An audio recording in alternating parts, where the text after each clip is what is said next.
Hello, friends, and welcome to Storytime. Today, we're going to be reading the book Race for President. This book is written by Kelly DiPucchio and illustrated by LeUyen Pham. So, this is the front cover, and this is the back cover, and this is the spine. And you can see the spine says Race for President. Okay, friends, let's get started. Race for President. Here's a picture of a bunch of different presidents from the past. And here's the title page. One Monday morning in September, Mrs. Barrington rolled out a big poster with all the president's pictures on it. Grace Campbell could not believe her eyes. Where are the girls? Do you guys see any women in these pictures? That is a very good question, said Mrs. Barrington. The truth is, our country has never had a woman president. No girl president ever? Grace asked. No, I'm afraid not, says Mrs. Barrington. Grace sat at her desk and stewed. No girls? Who'd ever heard of such a crazy thing? Finally, she raised her hand. Yes, Grace? I've been thinking it over, and I'd like to be president. Several students in the class laughed. Well, I think that's a star-spangled idea, Grace, said Mrs. Barrington. In fact, we can have our own election right here at our school. The snickering in the room stopped. Grace smiled. Would anyone else like to run for president? Mrs. Barrington asked the class. But nobody raised their hand. Becoming president was going to be easy, Grace thought. The next day, Mrs. Barrington made an announcement. In the name of democracy, I have invited Mr. Waller's class to join our election. Their class has nominated Thomas Cobb to be their presidential candidate. Grace's heart sank. Thomas was a school spelling bee champion, and his experiments always took a blue ribbon at the science fair, and he was also captain of the soccer team. Becoming president wasn't going to be easy after all, Grace thought.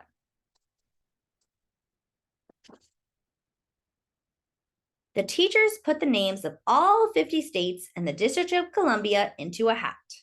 Everyone except for Grace and Thomas got to choose a state. So here's the map of the United States. I'm Texas, said Anthony. I'm New Hampshire, said Rose. I'm Michigan, said Robbie. What does the number 16 mean? Each state is assigned a number of electoral votes. That number is determined by how many people live in that state, said Mrs. Barrington. Each of you will be a representative for your state. Altogether, our country has 538 electoral votes, Mr. Waller explained. On election day, the candidate who receives 270 electoral votes or more wins the election. Why 270? Asked Rose. That's more than half of all the electoral votes, Mr. Waller said. Becoming president really wasn't going to be so easy, Grace thought.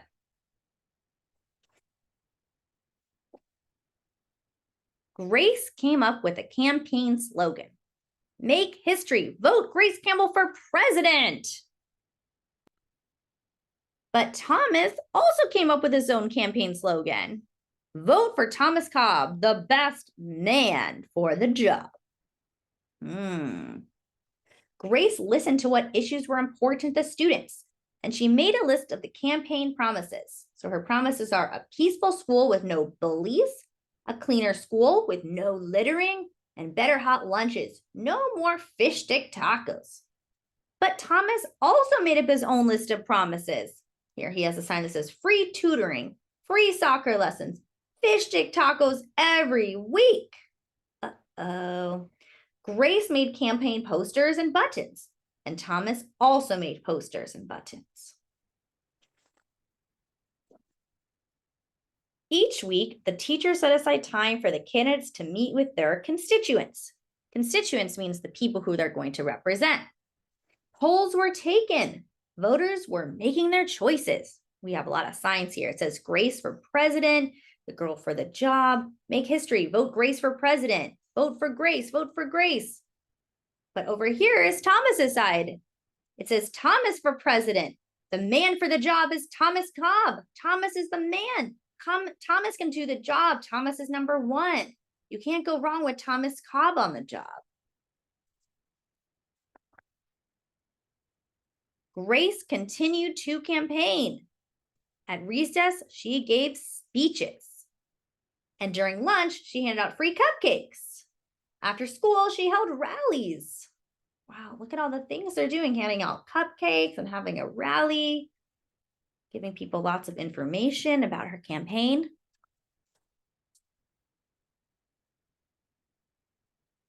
Meanwhile, Thomas wasn't worried. He had cleverly calculated that the boys held slightly more electoral votes than the girls. Look, he named all the states and how many votes they get. At recess, Thomas studied his spelling words. During lunch, he worked on his latest science experiment. And after school, he played soccer. Wow, he's doing all the same activities he did before the campaign. He's not campaigning at all like Grace is. Even before the election, Grace made good on her promises. She joined the safety squad.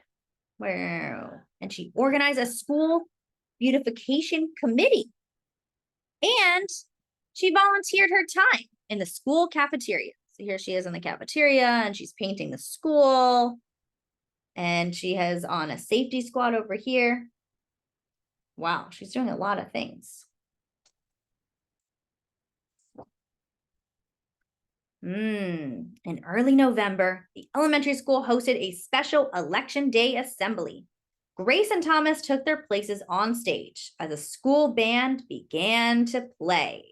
Here it says special election. Here's their teachers right here. Here's Thomas and here's Grace. Henry was the first representative to approach the microphone, and he said, the Yellowhammer state of Alabama casts its 9 electoral votes for Thomas Cobb. And then Fletcher said, the last frontier state of Alaska cast its 3 electoral votes for the best man for the job, Thomas Cobb. There's Alaska. Here's Alabama. And Hannah called out the Grand Canyon state of Arizona cast its 11 electoral votes for Grace Campbell. And so it went. State after state after state cast their electoral votes. The scoreboard in the gymnasium kept track of the totals. The voting demonstration was quickly coming to an end. Clara approached the podium. The Badger state of Wisconsin cast its 10 votes for my best friend, Grace Campbell. Grace looked at the scoreboard. Thomas had 268 electoral votes, and she had 267. There was only one state still accounted for. Look, it says Wyoming. Thomas grinned, and Grace felt sick. Sam walked up to the microphone. He looked at Thomas, and he looked at Grace. He looked down at Grace's handmade flag. Sam didn't say a word. What are you waiting for? Thomas whispered. The band stopped playing. All eyes were on Wyoming. Finally, Sam cleared his throat.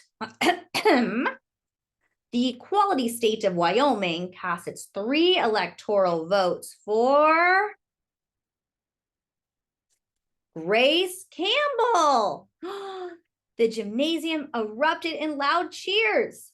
Mrs. Barrington approached the podium. With 270 electoral votes, the winner is Grace Campbell. Thomas looked stunned. Grace hugged Sam. Why did you do it? She asked. Sam handed Grace his flag. Because, he said, I thought you were the best person for the job. The following week, students in Mrs. Barrington's class were preparing for their career day presentations. Grace volunteered to go first. She stood at the front of the room and glanced at the poster still hanging on the wall. My name is Grace Campbell, and when I grow up, I'm going to be President of the United States.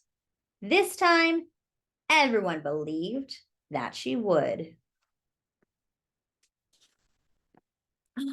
And look, here's the future. She is going to be president. She's getting sworn in as President of the United States in the future. The end. And here's a picture of Mount Rushmore with some presidents carved in the rock. The end. So this book was called Grace for President. Thank you so much for coming to Storytime, friends, and I'll see you next time.